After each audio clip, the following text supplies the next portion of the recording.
Hey yo, I'm gonna be reacting to Standing on a Million Labs episode 8. And for those that are wondering, I will actually be watching it from Crunchyroll's website. But without further delay, I'll be starting my reaction to this in 3, 2, 1, and okay, for some reason I actually have this. Okay, now it's completely loaded. 1 and go.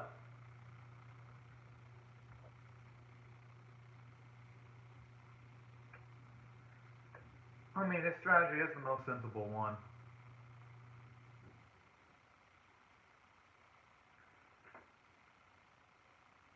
Makes sense because if it's two groups, one of them can stay in a safe location while the other one can just spawn back.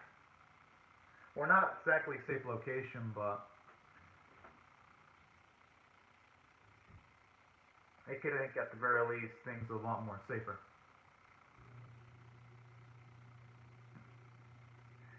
I think that's going to be Yotsu's logic. I could be wrong though.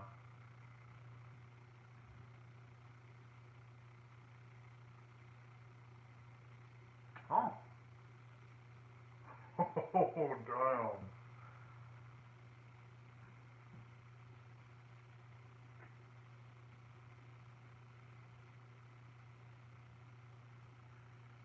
And yeah, considering just based off of feet, Shidone seems like she's the strongest. Or who knows? I mean, Yotsu and Shidone, they have similarly epic feats. But if I were to go just based off of which one's stronger, I think I'll give the slight edge to Shidone just because she did take on that overlooking gargoyle in the previous episode. In that case, I think Gyotsu would probably be better off in a group that has Kusei because Glasses chick seems to be the weakest out of all of them. She hasn't really done much of anything. So she would definitely fit in the group that has Shidone. Just going off of strength and feats, because she hasn't really done much. She hasn't done anything that'll make you go, oh, damn, she is a beast. No. She hasn't had that moment yet. I just like how in the opening they're trying to make her look so epic with that one, too.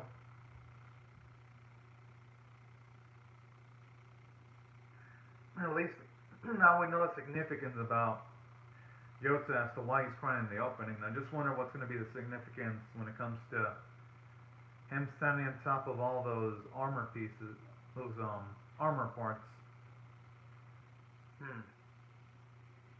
Because you even see it.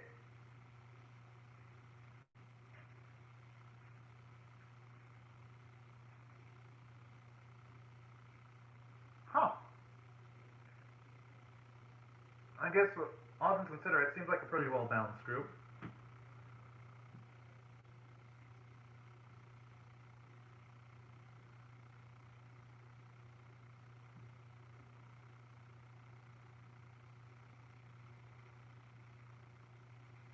That's if they get lucky. The thing is, they haven't gone unlucky at all. Darn it, Shidona, you're gonna jinx yourself, damn it.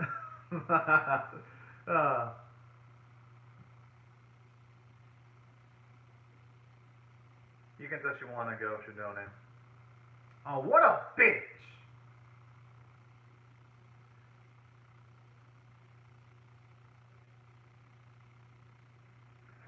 Because honestly, that's all the glasses girl does.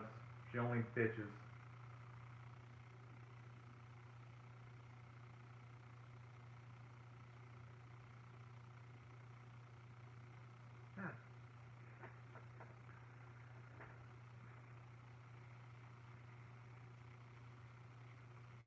Kind of, that's a cute little touch there.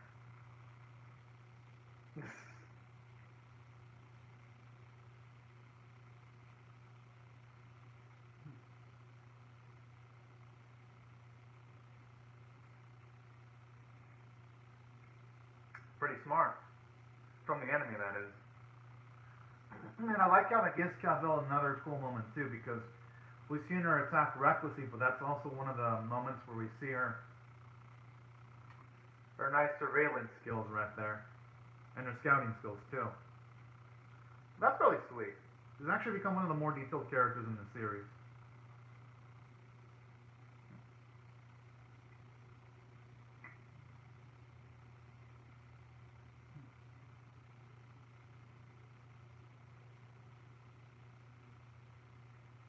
Jeez.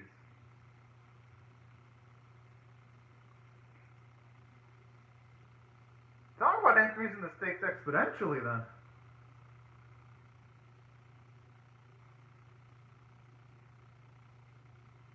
Who knows, maybe Glasses Chick might actually have a spell or something. That can form. Unless they can use... Oh, okay, I thought they were going to potentially consider using magic, but...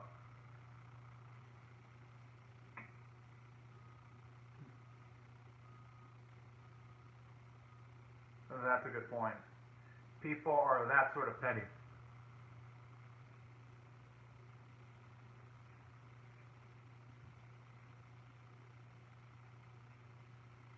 Oh, darn. Yo, he got that red face on. That you'd see an evil anti-protag make. Oh, snap.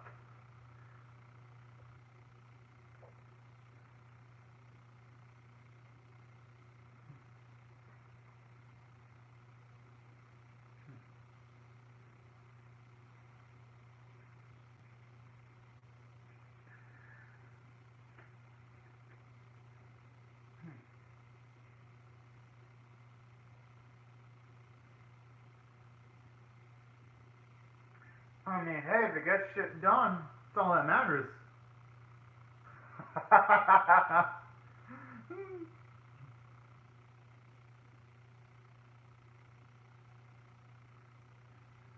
I like the references to Dark Souls and Fallout. Huh.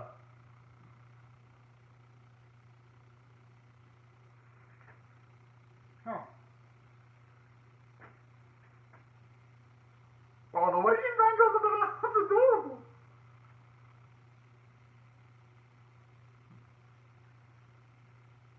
Yeah, because you see Cavell suffer a major, well, not a major injury, but an almost major injury.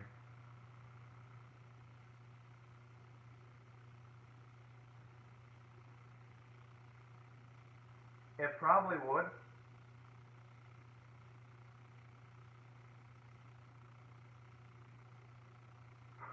I love that that's not what he assumes.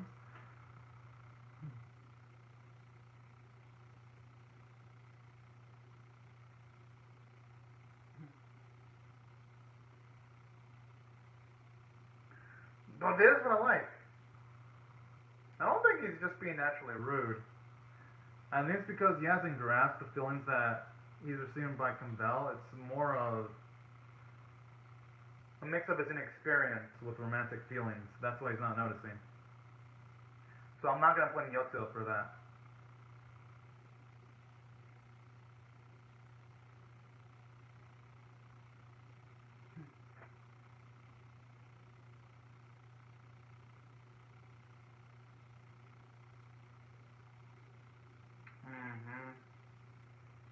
Well, yeah, obviously because Yotsuo knew he was about to be kissed. Oh, boy. Well, no, actually, he'd probably be more overprotective of Cavell, for all we know. Considering she's one of the people that has actually shown legitimate interest in his personality as a person. Well, I guess you could argue that Shindone and Kusei have done that, but not to the extent that Cavell has, though.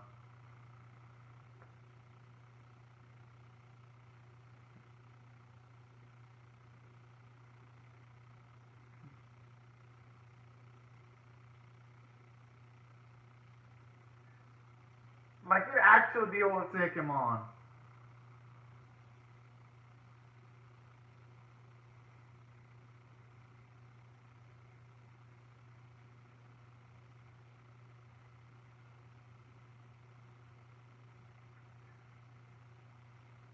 I wonder if he wants to bait him. That's gonna be my guess.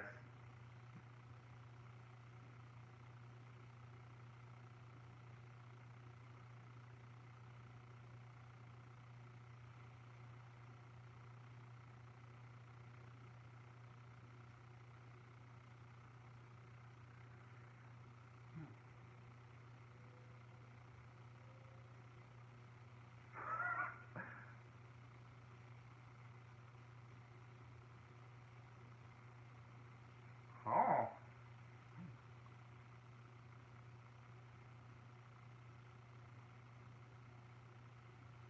Are they actually gonna believe this? Or who knows, they actually might. That's a good point.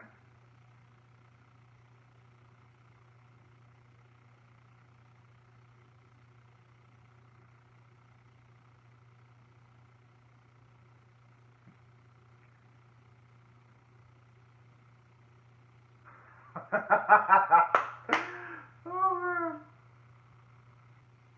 I like how he's even calling for us not even by her actual name too. That's just a lack of respect.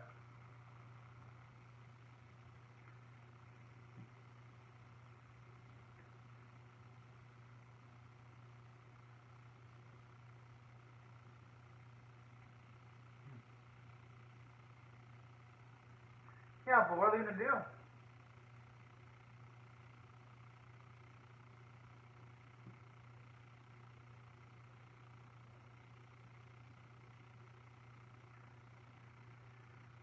Oh.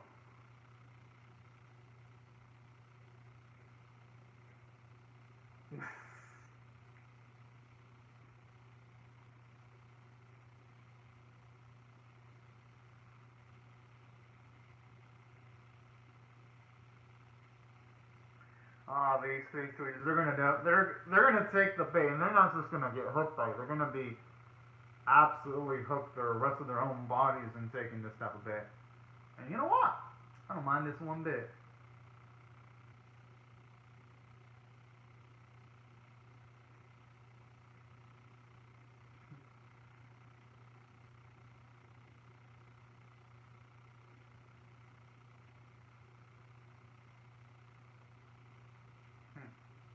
I mean, hey, they could leave one guard near the wagon. I'm sure that's what she's gonna say. Yeah, I had a feeling they were gonna do that.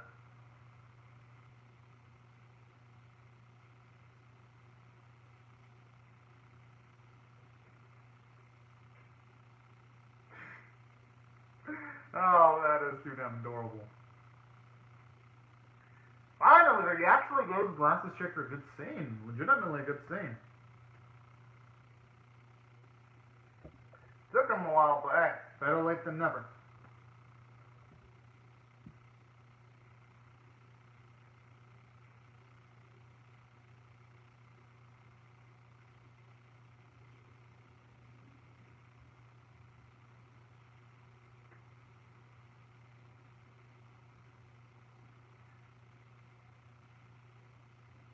Honestly, I think she saw that coming. Because, yeah.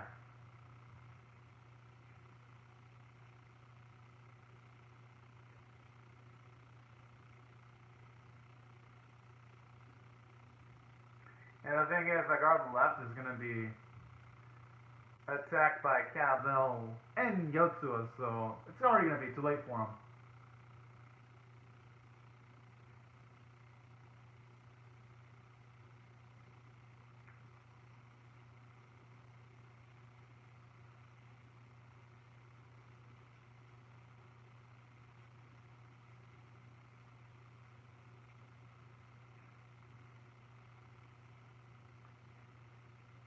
Oh, damn!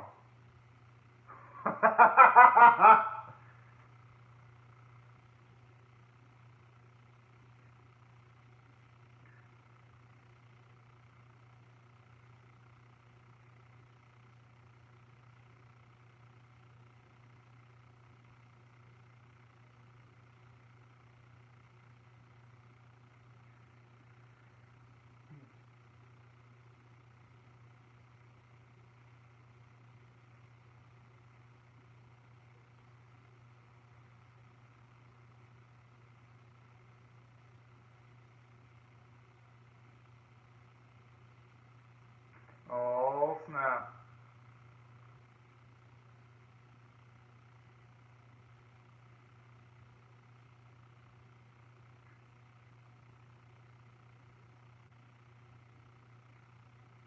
Dang, that's a horsey! Oh, man.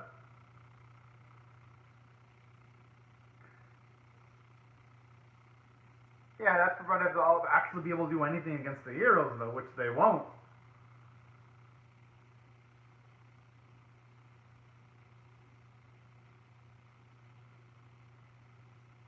Oh!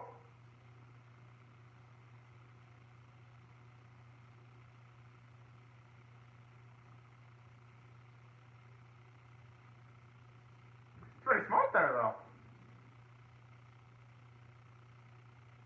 I have a feeling, though, that those bodies are not actually the convicts. It's probably going to be just some fake dummy bodies.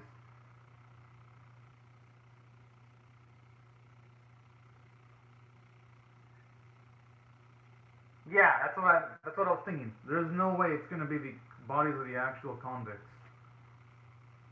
That's why he had one of them covered with a bag on his face.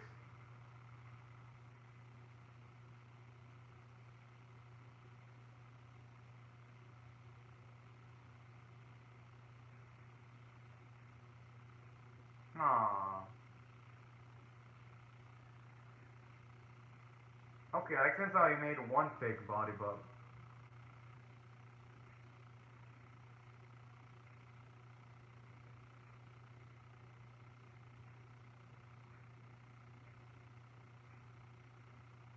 yeah, but now they're gonna be talking about heat, though. That's the only not. But hey, you gotta do what you gotta do to get things done.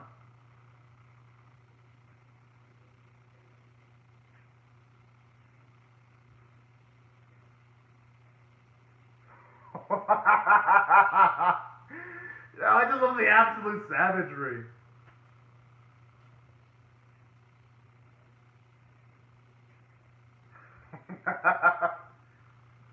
Oh, that is cute.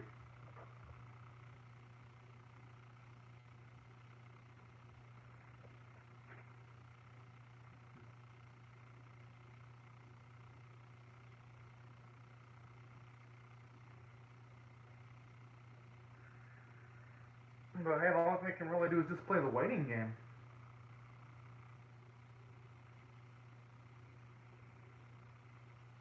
Oh, only they knew. They'd be in for a shocker.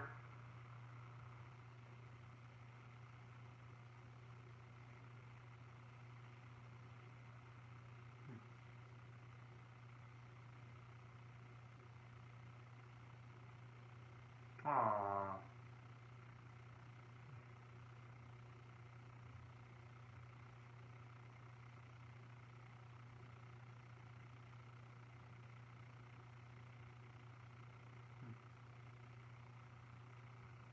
Oh.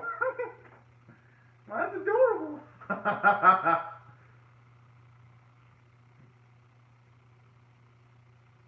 Well, at least we know her weakness. It's definitely towards Shota's. Oh, man. Whoa. She ain't doing a good job of hiding it, though.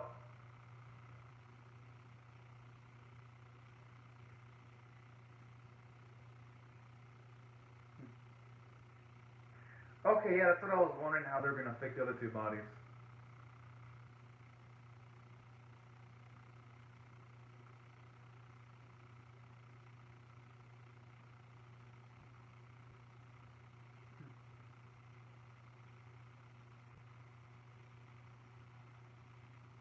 True, because the real body burning would have a certain type of scent that you wouldn't be able to imitate with just a doll.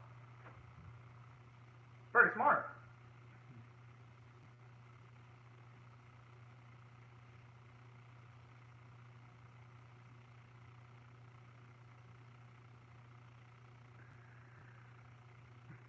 But you know what I like it, how he was willing to actually take the risk, Yotsuo. Shows you how much he's a man of conviction to be willing to do that. How willing he is to get his hands dirty.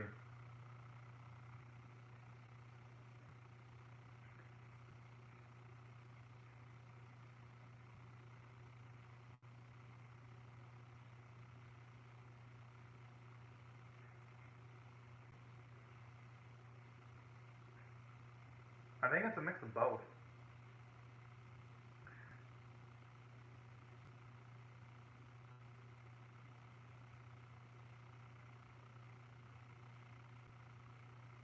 I don't know.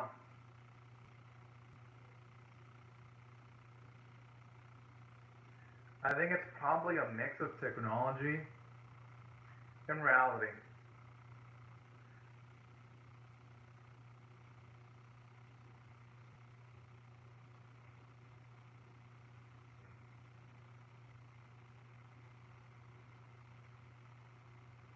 It is, yeah. Because you'd be saving thousands of lives in just the loss of a singular life. Aww.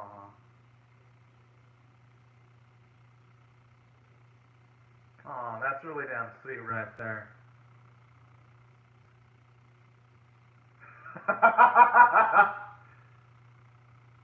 That's some nice character development from Yotsu though, to the point where you get angry to the extent where you don't wanna.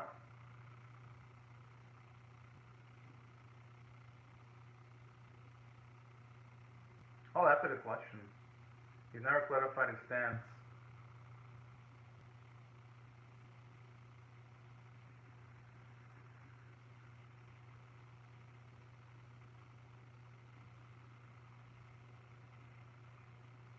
Huh. I don't know, I think that's an fitting analogy.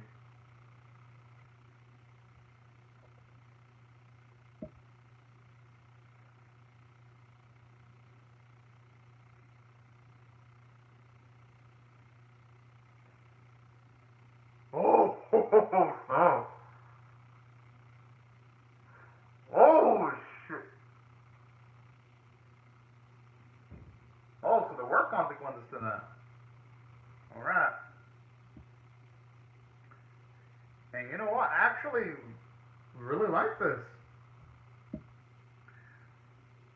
Where you would, and let me explain why I really love this episode. For one, finally, they gave Glasses Girl some nice, cool moments, because I was wondering, when are they going to actually have her do anything useful? And it was nice to actually see herself work as part of, like, the diversion.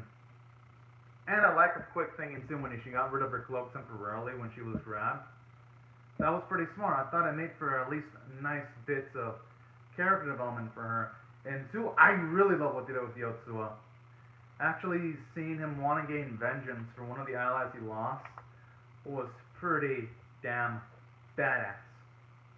And I like how it clarified his stance, where even though, yes, he's willing to become friends with people in that world, he did mention to Yuka that if there comes a time where he has to weigh the lives between, say, one of the main crew or a person in the virtual, or in like the futuristic virtual world, he's going to naturally prioritize himself and the other three girls. And I like that. At least now we get his stance on his priorities right there.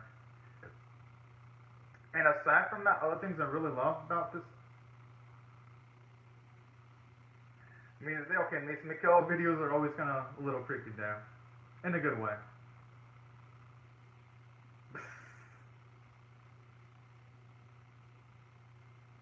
Sweet! Oh, ho, ho, ho. Yeah.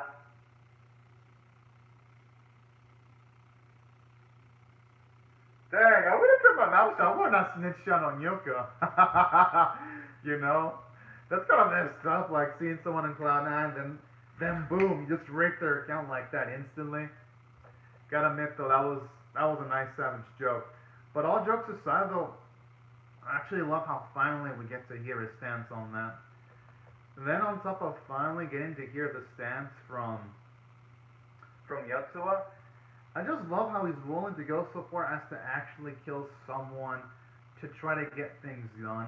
That's actually pretty damn cool, actually seeing him work off of vengeance, work off of anger. I think it makes him a much more dynamic character, and actually seeing him willingly get his hands dirty. Because I like that. Any character that's willing to get out of their comfort zone to get things done is an absolute badass in my eyes. And that's why I'm really loving what they're doing with Yotsuba. And plus, another thing I also love about this episode, on top of all that,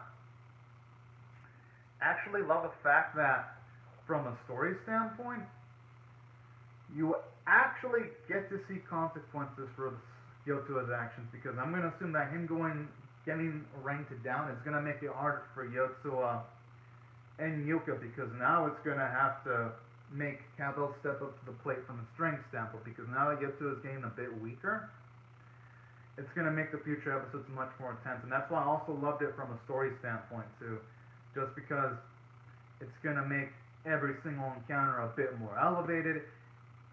And another thing I love too, on top of all that, actually like the fact that on top of all the good character moments, you actually get to see an extension of what happened in the previous episode when Kado was about to kiss Yoto, when you have Yuka talk about it in like a roundabout way. I thought that was a nice, cute little scene there. And it was nice to finally get to see a bit of more of her stance and being in that role too.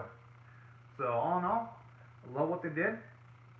As for other things I really liked about this episode too, I gotta admit, from an animation standpoint, this episode wasn't so bad. Like the scene where you see Yoto making those evil expressions or the flame scenes looked pretty nice. And I like that.